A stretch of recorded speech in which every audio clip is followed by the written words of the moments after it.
오늘 제목은 우리는 하나님을 몰라도 너무 모른다. 이 제목으로 말씀 전합니다.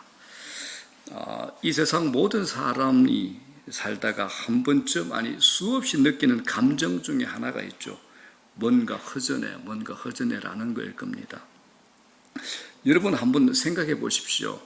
성경의 이야기 중에 뭔가 허전해 이것과 관련된 어떤 사건이나 인물이 떠오르지 않습니까?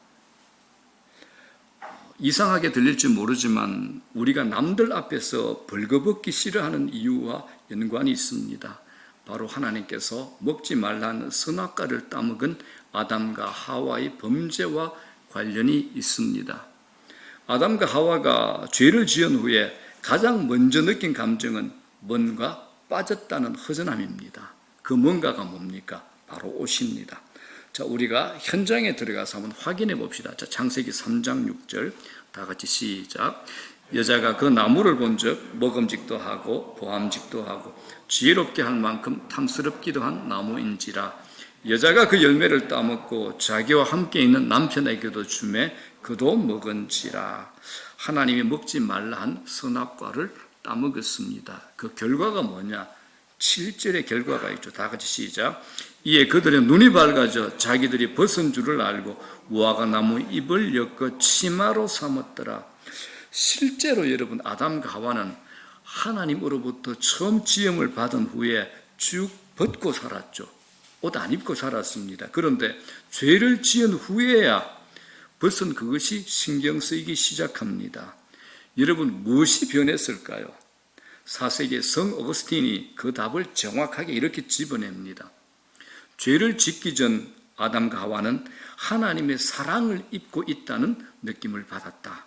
그래서 벗고 있었지만 부끄러움과 두려움이 없었다. 그러나 죄로 인한 하나님의 사랑을 벗고 나서는 그들은 발가벗겨진 기분을 느끼기 시작했다. 죄 짓기 전에는 벌거벗었지만 하나님의 사랑으로 완벽히 안전하다는 느낌이 있었고 죄를 짓고 난 후에는 벌거벗고 있다는 것이 부끄러움과 두려운 느낌으로 변했다라고 4세기 성자 성 어거스틴이 이걸 이렇게 해석을 합니다. 자, 하나님께 죄를 짓고 난 후에 아담과 하와가 어떤 반응을 합니까? 두려움과 부끄러움으로 무화과 나무 잎으로 옷을 만들어 가립니다. 7절 다시 한번 읽어보겠습니다. 시작. 이에 그들의 눈이 밝아져 자기들이 벗은 줄을 알고 무화과 나무 잎을 엮어 치마로 삼았더라. 자, 여러분 한번 생각해 보십시오. 아담과 하와의 벌거벗음에 대한 이 반응은 지금 우리가 살아가고 있는 그 방식을 그대로 보여줍니다. 우리도 살아가면서 내 영혼이 벗겨진 느낌을 가질 때가 있지 않습니까? 그러면 뭘 찾나요? 내게 안정감을 주고 내 자존감을 세워주고 사랑받고 있다는 느낌을 줄 옷을 찾아 헤맵니다. 그 옷이 뭡니까? 어떤 사람은 친구를 만나서 수다를 떨기도 하고 어떤 사람은 쇼핑에 집중하고 어떤 사람은 향락에 빠져들기도 합니다. 어떤 사람들은 표시나게 이루어진 않다 하더라도 성이 있죠. 섹스 또는 권력 또는 업적 또는 사람들의 인정 다른 사람들을 통제하는 짜릿함을 통해서 무화과 나무 잎씨를 무화과 나무 잎으로 된 옷을 만들어 입고 있는 겁니다. 그런데 여러분 아무리 새 옷을 갈아입어도 그 옷들은 하나같이 우리에게 맞지 않습니다. 그 이유는 이 세상에서는 얻을 수 없는 것들이기 때문에 그렇습니다. 이 사실을 인류 최고의 천재 파스칼이 그의 명저 팡세에서 이렇게 설명합니다. 한때 인간에게는 참된 행복이 있었다. 하지만 지금은 그 행복이 공허하게 비어있다. 그 공간은 오직 무한하고 변함없는 하나님으로만 채울 수 있다라고 파스칼이 팡세에서 얘기합니다. 우리 모두는 우리 마음에 하나님만으로 채울 수 있는 공간을 다 안고 태어났습니다. 그 공간이 누구에게나 다 있습니다. 돈, 성공, 명예, 여행, 마약, 심지어 성행위까지 우리가 하나님을 대체하려고 하는 모든 것은 우리를 더 허전하게 할 뿐입니다. 잠시는 행복에 가까워진 것처럼 느낄 수 있지만 결국 갈증만 더 심해진다는 겁니다. 여러분 이 사람 아십니까? 알죠. 마돈나입니다. 가수 마돈나. 세계적으로 유명한 가수 마돈나죠. 이 여자는 매번 세상을 놀라게 하는 도덕이 아닙니다. 부도덕의 한계를 뛰어넘음으로 인기를 쌓아왔습니다. 몇 년 주기로 더 추악한 무언가를 가지고 나타났죠. 이 마돈나가 보그라는 유명한 잡지와 인터뷰하면서 그 이유를 설명합니다. 그런데 이 시대 최고의 목회자 팀 켈러 목사님이 인터뷰한 내용을 인용을 했는데 그걸 제가 그대로 여러분께 전합니다. 마돈나의 고백입니다. 내가 뭔가를 이루고 난 후 나는 특별한 인간이 된 것 같은 기분이 든다. 대단한 사람이 되고 보니까 이제는 또 다른 대단한 사람이라는 걸 증명해 보여야 된다는 강박관념이 나를 아주 힘들게 만든다. 죽을 것 같은 이런 싸움은 끝나지 않았다. 아무래도 영원히 끝나지 않을 것 같다. 여러분, 우리 안에도 감춰져 있는 사실 아닙니까? 마돈나는 자신의 비정상적인 행동이 공허함에서 비롯됐다는 사실을 깨달았습니다. 성공한 뒤에도 그녀는 여전히 발가벗겨진 기분에 살고 있는 겁니다. 그래서 자신이 특별하고 중요한 존재라고 느끼게 해줄 뭔가를 계속 찾아다녔던 겁니다. 그래서 더 추악한 거, 엽기적인 거, 더 그런 행위를 한 겁니다. 자, 여러분 놀라지 마십시오. 마돈나의 이 갈증을 우리 성경이 3000년 전 선지자 예레미야를 통해서 정확하게 이렇게 진단합니다. 예레미야서 2장 13절 시작. 내 백성이 두 가지 악을 행하였나니 곧 그들이 생수에 거는데는 나를 버린 것과 스스로 웅덩이를 판 것인데 그것은 그물을 가두지 못할 터진 웅덩이들이니라. 자, 두 가지 악으로 설명하죠. 첫 번째 악이 뭡니까? 생수에 거는 대신 하나님을 버린 것. 두 번째는요, 생수를 보관할 수 없는 터진 웅덩이를 스스로 판 겁니다. 기쁨이 끝없이 흘러나오는 샘과 같은 하나님을 거절하고 생수를 보관할 수 없는 터진 웅덩이들로 눈길을 돌린 겁니다.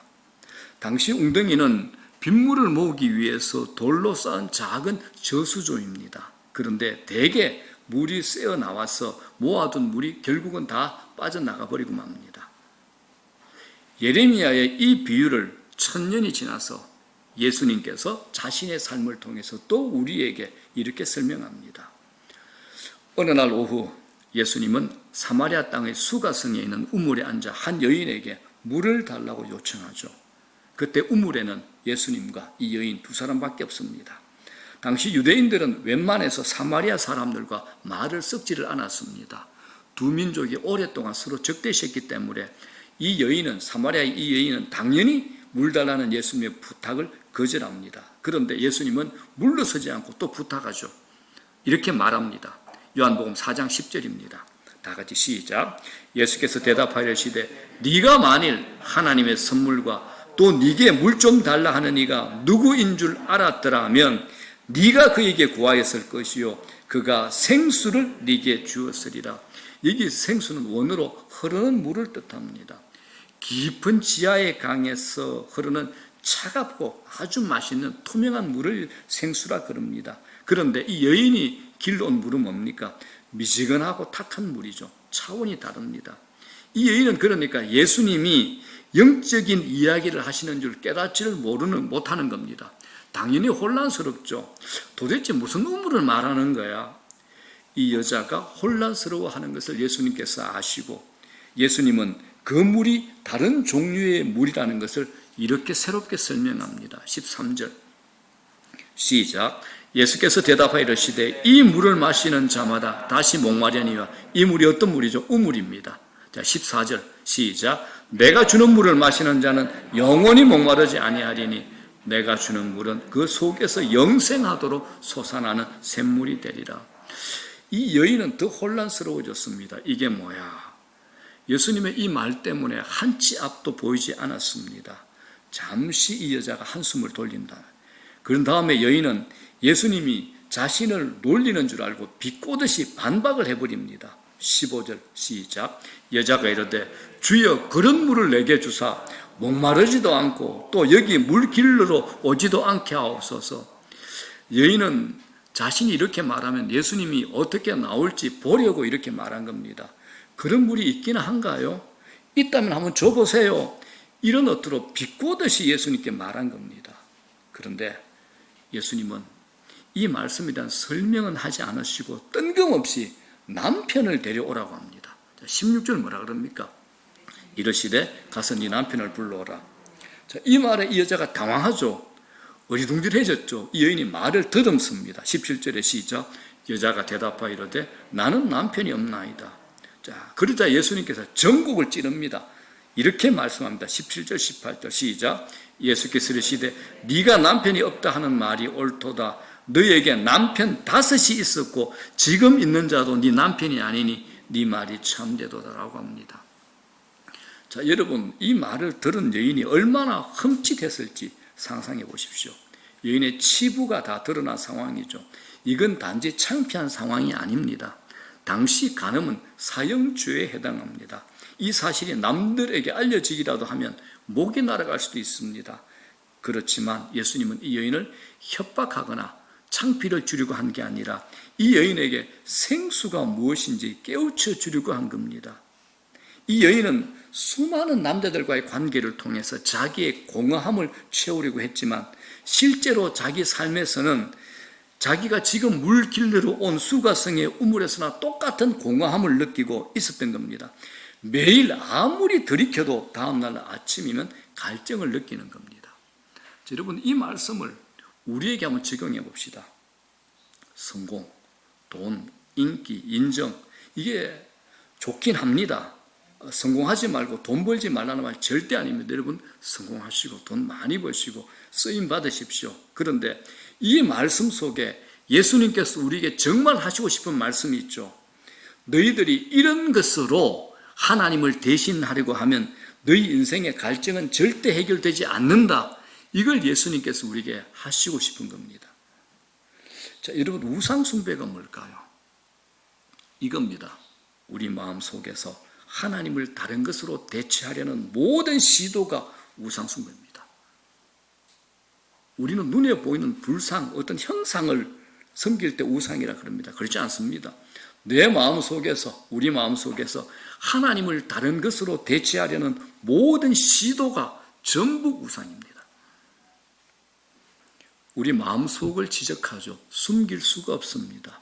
우리 마음은 실제로 하나님을 완전히 믿지 못하고 자주 다른 것을 생각하는 우상 창고 아닌가요? 우리들 마음이. 이 여자의 남자 관계가 그랬습니다. 첫 남자 만나 결혼하고는 바로 이거야. 내 평생 꿈꿔온 건데 한순간 행복했습니다. 그런데 어느 순간 관계가 삐그덕거립니다. 둘 중 누구의 잘못인지 모릅니다. 누구의 잘못이든 여인은 결국 혼자 남게 됩니다. 어느 날 두 번째 남자가 짠하고 나타났습니다.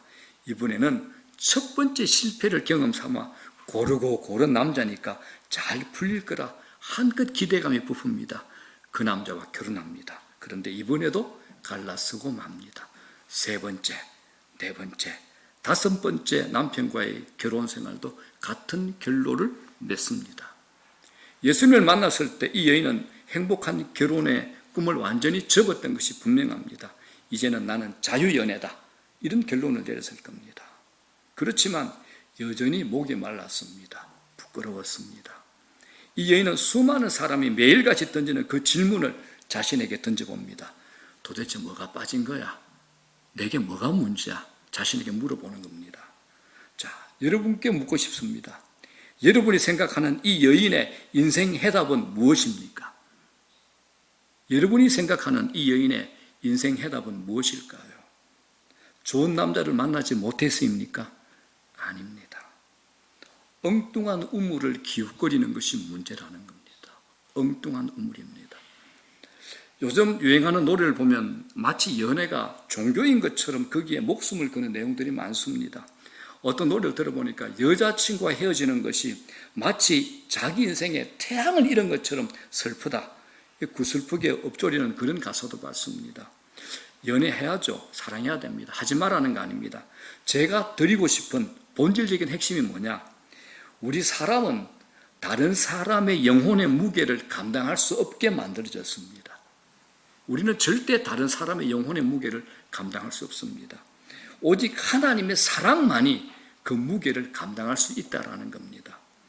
어떤 훌륭한 목회자라도, 어떤 훌륭한 사제라도, 어떤 훌륭한 돌을 닦는 사람이라 할지라도 자신의 아내의 영혼의 무게조차도 감당할 수 없습니다.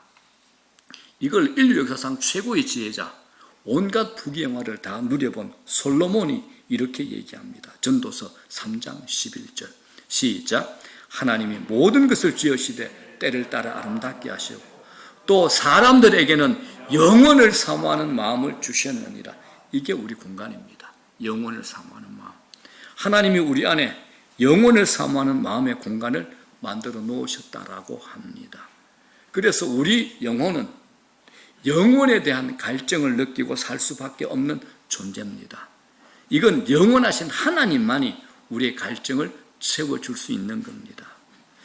자, 이제 제가 여러분들에게 묻고 싶습니다. 지금 여러분의 우물은 무엇입니까? 여러분의 우물은 무엇입니까? 쉬운 말로 바꾸면 여러분이 미래에 행복해지기 위해서 지금 무엇이 절대적으로 필요하다고 생각하십니까? 그것 없이 도저히 살 수 없다는 것, 그게 뭡니까? 그게 바로 지금 여러분의 우물입니다. 그게 여러분의 우물이라는 겁니다. 여러분의 우물은 성공입니까? 재정적인 안정입니까? 지금 하는 일에서 사람들로부터 최고로 인정받는 겁니까? 이런 것이 만족을 줄 수 있습니다. 그런데 여러분, 잠시뿐입니다. 결국 갈증은 더 심해집니다. 하나님을 믿지 않은 마돈나라는 세계적 가수도 그렇게 말하고 있지 않습니까? 우리도 이 우물가의 여인처럼 우리 영혼 깊은 곳에서 내 인생의 의미가 뭐야? 내 인생의 완전한 안전이 어디에 있을까? 내가 무조건적인 사랑받을 수 있을까 없을까? 나는 왜 이렇게 관계가 헛술해? 내 소속은 나를 왜 이렇게 안정감을 주지 못하는 거야? 이런 갈증이 없나요? 누구나 이런 갈증을 다 느끼고 살아갑니다. 이런 것에 대한 갈증 자체가 잘못된 것은 아닙니다. 단지 우리가 이런 것에 대한 해답을 엉뚱한 곳에서 찾는 것이 문제라는 겁니다. 여러분, 하나님의 영광이 우리가 갈망하는 생수가 됩니다. 하나님의 영광입니다. 그분의 사랑이 우리가 찾는 최고의 안전이 될 겁니다. 그분의 임재와 인정이 우리가 절실히 찾는 입어야 될 옷이 됩니다. 하나님의 영광, 하나님의 사랑, 하나님의 임재와 인정, 이걸 찾으시라는 겁니다. 이걸 경험한 사람이 있죠. 많이 있죠. 가장 가까운 다윗의 경험을 한번 들어볼까요? 다윗은 자신이 그토록 찾던 이 모든 것을 하나님의 사랑에서 찾았습니다라고 이렇게 고백을 합니다. 시편 139편 보겠습니다. 1절, 13절, 16절 시작. 여호와여, 주께서 나를 살펴보셨으므로 나를 아시나이다. 주께서 내 내장을 지으시며 나의 모태에서 나를 만드셨나이다. 내 형질이 이루어지기 전에 주의 눈이 보셨으며 나를 위하여 정한 날이 하루도 되기 전에 주의 책에 다 기록이 되었나이다. 기가 막히죠. 하나님은 모태에서 나를 보셨나이다. 내 어머니가 임신한 사실을 알기도 전에 하나님은 나에 관한 모든 것을 알고 계셨습니다. 하나님은 내 삶을 세심히 계획하시고 내 모든 날을 정하셨습니다. 내 형상이 생기기 전부터 하나님의 눈은 보고 계셨으며 나에게 정하여진 날들이 아직 시작되기도 전에 이미 주의 책에 다 기록되었습니다. 다윗이 이 고백하는 겁니다. 어마무시하죠. 여기 이제 젊은 엄마들이 있는데 젊은 엄마를 보게 되면 극성스럽다 할 정도로 철저히 자기 아이들을 잘 돌봅니다. 그런데 여러분, 하나님은 세상에서 가장 극성스러운 엄마보다도 더 철저히 나를 돌보십니다. 우리를 돌보십니다. 제가 확인할게요. 자, 6절 7절입니다. 시작. 이 지식이 내게 너무 기이하니 높아서 내가 능히 미치지 못하나이다. 내가 주의 영을 떠나 어디로 가며 주의 앞에서 어디로 피하리이까? 내가 하늘에 올라갈지라도 거기 계시며 스올은 지옥입니다. 지옥. 스올에 내 자리를 펼지라도 거기 계시나이다. 하나님 극성이죠. 이 말은 말 그대로 우리는 하나님의 사랑에서 벗어날 수 없다라는 겁니다. 심지어 우리가 저 깊은 지옥에서 자려고 잠자리를 펼치라도 하나님은 우리를 혼자 내버려 두지 않습니다. 실제로 우리는 지옥에 잠자리를 폈던 사람들입니다. 하나님 나 제발 그냥 내버려 두시라고 하나님께 싸늘히 말했잖아요. 그분에게서 최대한 멀리 도망쳤던 사람들이 우리들입니다. 그런데도 하나님은 밤낮으로 우리를 생각하셨습니다. 우리가 그분의 손과 발에 못을 박았잖아요. 그때조차도 그분께서 이렇게 합니다. 십자가에 달리셔서 아버지여 저들을 사하여 주옵소서 자기들이 하는 것을 알지 못함이니이다 라고 울부짖으며 우리를 위해서 기도하셨습니다. 그분은 끝까지 우리 손을 놓지 않으셨습니다. 그래서 다윗은 이렇게 고백합니다. 17절 18절 시작. 하나님이여 주의 생각이 내게 어찌 그리 보배로우신지요 그 수가 어찌 그리 많은지요 내가 세려고 할지라도 그 수가 모래보다 많소이다. 여러분 우리는 실제로 하나님께 보배로운 존재입니다. 보배로운 존재입니다. 이 약속을 이사야 성경에 이사야도 이렇게 기록을 합니다. 43장 시작. 네가 내 눈에 보배롭고 존귀하며 내가 너를 사랑하였은즉. 네가 내게 보배롭고 존귀하다. 이 말 세상 사람들이 하는 말 아닙니다. 우주를 창조하시고 통치하시고 다스리시는 하나님께서 우리를 향해 지금 하신 말씀입니다. 자, 만약 여러분들의 아이가 천문학적인 가격의 약으로만 치료할 수 있는 이상한 병에 걸린다면 집 팔고 전 재산 주저없이 팔아 그 약을 구하지 않겠습니까? 선아집사 어때요? 미정집사 어때?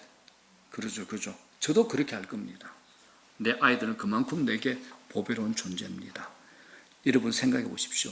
인간인 우리도 그러한데 우주를 창조하셨고 원하신다면 언제나 또다시 그렇게 하실 수 있는 하나님이 우리를 보배롭게 여기신다고 합니다.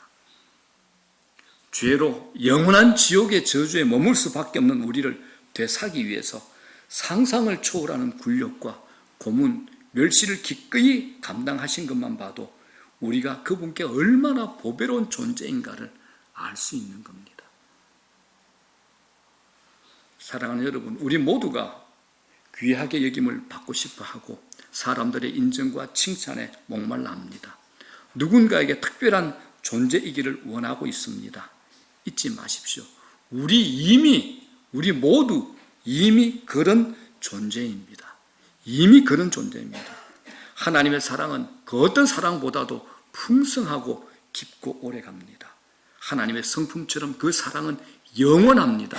멈춤이 없습니다.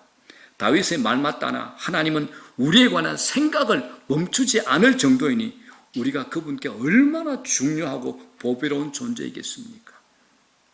그러므로 여러분 잊지 마십시오. 우리가 찾고 있는 내 인생의 안전은 하나님 안에 있습니다. 하나님 안에 있습니다. 하나님이야말로 우리가 갈급해야 하는 진정한 생수가 되신다는 겁니다. 우리가 알다시피 다윗은 큰 사고 쳤죠. 치명적인 큰 실수도 합니다. 그런데 하나님은 그를 내 마음에 합한 자라고 하십니다. 도대체 그의 인생에 어떤 점이 하나님 마음을 들게 하실까요? 성경은 이렇게 얘기합니다. 시편 16편 11절에 그 해답이 있습니다. 다 같이 시작. 주의 앞에는 충만한 기쁨이 있고 그의 오른쪽에는 영원한 즐거움이 있나이다. 다윗에게는 하나님 안에서 누리는 충만한 기쁨, 영원한 즐거움이 있었습니다. 여러분들에게 또 묻고 싶습니다. 여러분은 주님으로부터만 얻을 수 있는 충만한 기쁨, 그리고 잠시가 아닌 영원한 즐거움이 있다는 이 말씀이 마음으로 받아들여지십니까? 가장 만족스럽고 가장 오래가는 즐거움은 하나님으로부터 나온다는 겁니다. 하나님으로부터 나옵니다. 자, 이점에서 여러분들 가운데 여러 가지 생각이 나는 분이 있을 겁니다. 목사님, 말씀은 알겠는데요. 저는 아는데 그게 잘 안 돼요. 라고 말하고 싶은 분이 있을 겁니다. 자, 여러분, 우리에게는 이것을 누리지 못하게 하면서 자신만의 우상을 만드는 나쁜 재료가 우리 안에 있습니다. 그게 뭐냐? 자기 중심성입니다. 자기 중심성. 인류 역사가 시작된 이후로 부모가 자녀에게 가르칠 필요가 없었던 두 단어. 그런데 이걸 안 배웠는데 너무 잘하는 두 단어가 있습니다. 그게 뭐냐? 첫 번째, 싫어. 두 번째, 내 거야. 이겁니다. 이거는 아무도 안 가르쳐 줬는데 아이들 스스로 습득한 두 가지입니다. 여러분, 아이들이 갑자기 아빠 괜찮아요. 엄마 죄송해요. 엄마가 드세요. 남 주면 좋겠어요. 이러면 이제 2-3살짜리 그러면 우리는 갑자기 걔 데리고 정상이라 안 그러죠. 병원에 데려갑니다. 이상한 거 아니야 라고 그죠. 삐끗삐끗합니다. 이 우리의 자기 중심성이죠. 이건 유치원이나 학교에서 가르치지 않은 겁니다. 저절로 자연스럽게 튀어나오는 본질적 자기 중심주의의 이기심입니다. 굉장히 사랑이 많으신 어느 목사님이 자기 집 얘기를 해줬습니다.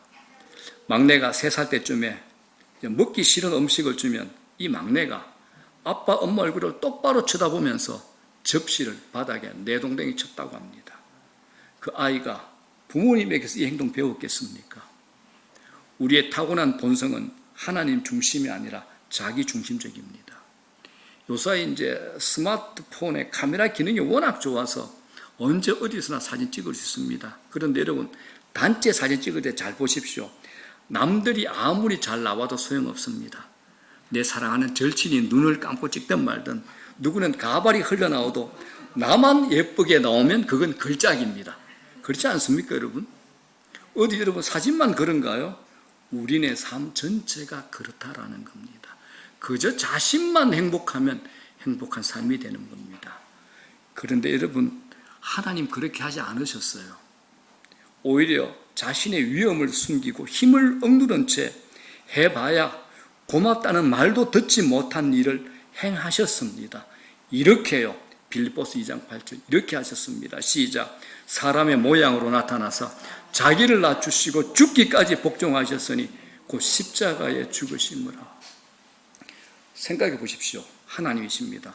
천군 천사 거느리시고 우주를 가로지르시면서 온 우주를 통치하고 호령하면서 위엄과 권위와 능력과 영광 가운데 지존자로 계셔야 되실 분이 이상하게도 지구에 이르러서는 뜬금없이 영광스러운 왕의 옷을 다 벗어버리고 연약한 아기 인간으로 바뀌어 우리에게 오신 겁니다.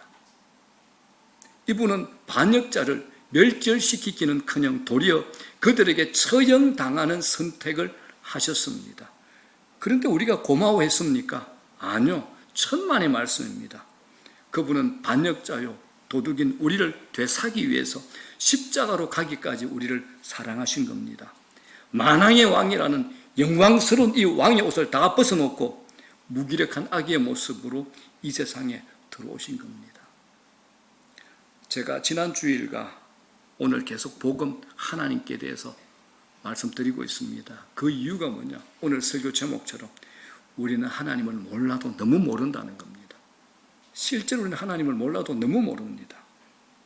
사랑하는 여러분, 우리가 하나님을 어떻게 보느냐에 따라 말 그대로 우리 삶이 달라집니다. 우리가 하나님을 어떻게 보느냐에 따라서 말 그대로 우리 삶이 달라진다는 겁니다. 이 시대의 예언자라고 불려졌던 에이던 토즈 목사, A.W. 토즈 목사님이 직접 이런 말을 했습니다. 마음 깊은 곳에서 하나님을 어떻게 생각하는지가 그 사람의 미래를 가장 분명하게 보여준다. 우리 영혼은 우리 머릿속에 자리 잡은 하나님의 이미지를 닮아가기 때문이다 라고 말했습니다. 기가 막힌 얘기죠. 자, 여러분 한번 다 같이 읽겠습니다. 시작. 마음 깊은 곳에서 하나님을 어떻게 생각하는지가 그 사람의 미래를 가장 분명하게 보여준다. 우리 영혼은 우리 머릿속에 자리 잡은 하나님의 이미지를 닮아가기 때문이다. 여러분, 어떤 하나님으로 믿고 사시겠습니까? 어떤 하나님으로 섬기고 사시겠습니까? 다시 말씀드리면 작은 하나님을 상상하는 사람은 작은 일을 할 수밖에 없다라는 겁니다. 여러분 잘 생각해 보십시오. 우리의 머릿속에 상상해온 하나님은 성경에서 드러난 하나님이 아닐 수도 있습니다. 우리는 진짜 하나님을 훨씬 더 작은 분으로, 작은 버전으로 바꾸치게 한 겁니다. 우리의 오만이 뭡니까? 하나님은 내가 충분히 이해하고 쉽게 따를 수 있는 방식으로 역사하실 거야. 이렇게 착각하는 겁니다. 이 시대의 기독교는 서구의 합리주의적 문화를 바탕으로 이 우리 신앙을 실용성에 자꾸 끼 맞추고 있습니다. 실용성에. 우리 예배 있잖아요. 이 예배를 시공간을 초월하는 한없이 영광스러운 살아계신 하나님과의 만남이라기보다는 당장 내 눈앞에 문제를 해결하기 위해서 조언을 받는 사기 진작 모임 정도로 생각하고 예배 오는 겁니다. 하나님을 내가 원하는 삶을 이루기 위한 최선의 해답 정도로만 믿고 받아들이는 겁니다. 하나님을 이렇게 가볍게 보는 시각이 평안한 시기에는 별 문제 없습니다. 그런데 심각한 문제나 극심한 고난이 찾아올 때는 그 부족함이 그대로 드러납니다. 우리가 보고 있잖아요. 신앙을 오래 믿었다고 연수만 자랑하는 사람들의 문제가 무엇이냐? 그분들은 고난의 터널에 들어가기만 하면 그 사람의 신앙 실력이 전혀 드러나지 않더라는 겁니다. 아이러니하게도 작은 하나님이 잠시 동안은 믿기가 더 쉽게 느껴집니다. 쉽게 이해하기 되죠. 쉽게 이해하죠. 설명하기 되죠. 예측할 수 있죠. 누구에게나 가볍게 한번 만나보라고 권할 수 있는 하나님. 틀리지는 않습니다. 하지만 하나님을 그렇게 축소시켜버리면 그런 하나님께 헌신하고픈 마음 들지 않습니다. 예배하고 싶은 마음 별로 안 듭니다. 우리 믿음 지탱시켜주지 못한다는 겁니다. 게다가 하나님을 너무 작은 하나님으로 본 탓에 그분께 지은 내 죄가 얼마나 악하며 그분이 나를 구원하신 일이 얼마나 큰 사랑과 자비인지를 깨달을 수가 없다라는 겁니다. 물론 입으로는 얼마든지 나는 은혜를 필요로 하는 죄인입니다라고 고백할 수 있습니다. 하지만 십자가 사랑을 마음 깊이 통감할 수는 없다라는 겁니다. 내가 지옥에 가야 할 만큼 최악이라고 생각지는 않기 때문에 지옥이라는 말만 들어도 기분이 나쁜 겁니다. 내 정도가 지옥에 가야 된다면 저놈은 어찌란 말인가? 다른 사람은 어찌란 말인가? 이런 생각을 하게 됩니다. 기도하면서도 치명적인 한계를 느끼게 되죠. 하나님은 내가 예상치 못한 방식으로 역사하실 수 있다는 사실을 도무지 받아들이지 못합니다. 자기가 만들어 놓은 프레임의 해답, 그게 아니면 하나님의 응답은 다 무시가 되는 겁니다. 제가 기도하는 분들께 하나님의 기도 응답을 볼 수 있는 눈을 열어주십시오라고 기도하십시오. 그렇게 말한 이유를 아시겠습니까? 천문학자에 따르면 인간의 눈에 보이는 별이 지구상에서 볼 수 있는 별의 개수가 9,096개라고 합니다. 그런데 천문학자들이 추정하는 별의 개수가 몇 개냐? 3 곱하기 10의 24승입니다. 이걸 우리 인간의 숫자로는 초월했죠.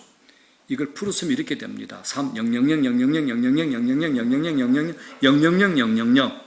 그래서 제가 또 인터넷 찾아봤죠. 저는 경까지밖에 모릅니다. 경, 조담의 경. 경 다음에 해가 있고 자가 있더라고요. 3자입니다. 저게. 못 헤아리죠. 그죠?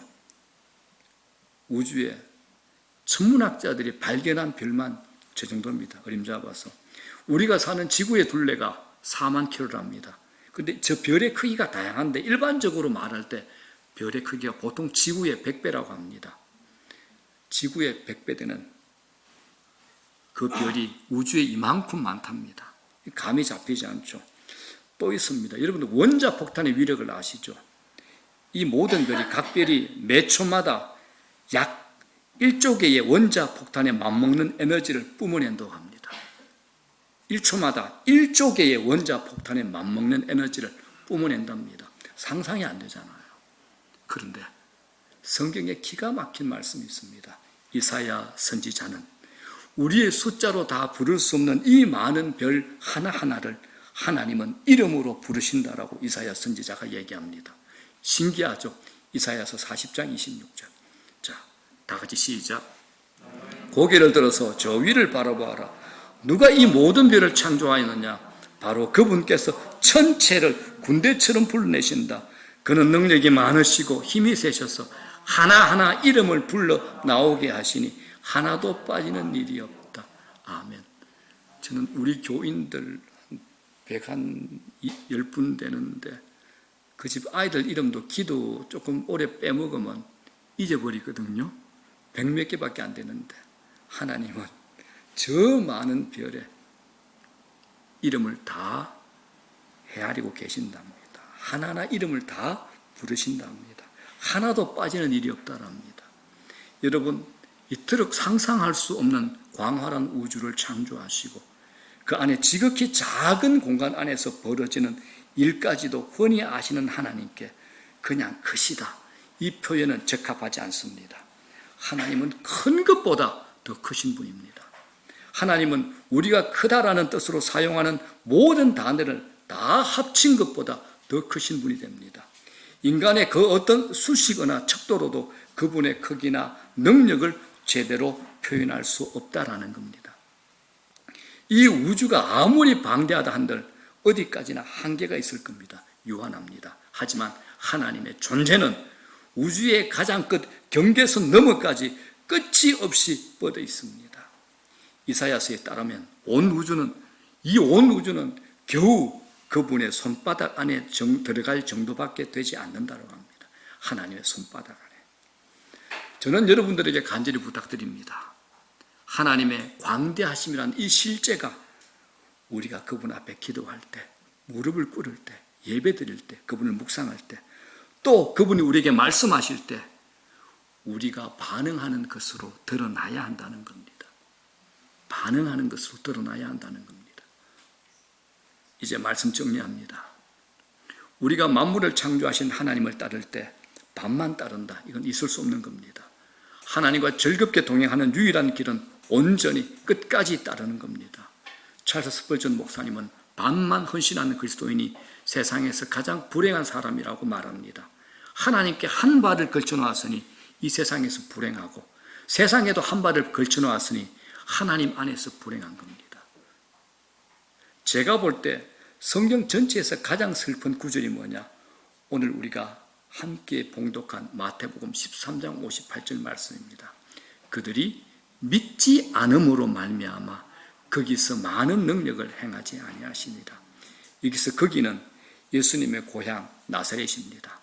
예수님은 다른 어느 곳보다도 당신이 나고 자란 고향 나사렛에서 많은 일과 많은 기적을 행하고 싶었을 겁니다.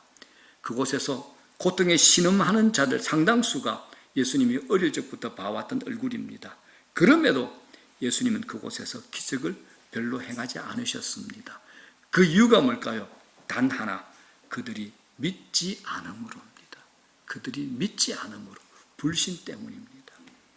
사랑하는 여러분, 한없이 크신 하나님을 믿음으로 바라보고 믿고 삶에서 그렇게 반응하고 하나님의 더 크신 은혜와 능력을 겸손하게 여러분의 것으로 가질 수 있는 큰 믿음의 사람들이 되시기를 주의 이름으로 축원합니다.